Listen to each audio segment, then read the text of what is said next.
नमस्कार मित्रांनो, मी शेळके वकील. आजच्या व्हिडिओमध्ये आपण विवाहाचे संस्कार म्हणजे काय थोडक्यात पाहत आहोत. मित्रांनो, विवाहाचे संस्कार म्हणजे जी पतिपत्नी लग्न करतात त्या दोघांचा जो धर्म, समजा आपण हिंदू धर्म आहे तर हिंदू धर्म रीतिरिवाजानुसार ते लग्न पूर्ण झालं असलं पाहिजे.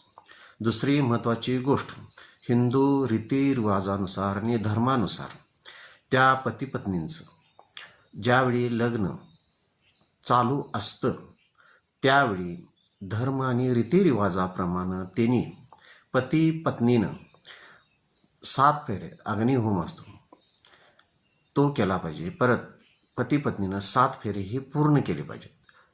7वा फेरा पूर्ण झाल्यानंतर हिंदू धर्मामध्ये विवाह झाला किंवा विवाहाचे संस्कार पूर्ण झाले असे म्हटले जाते.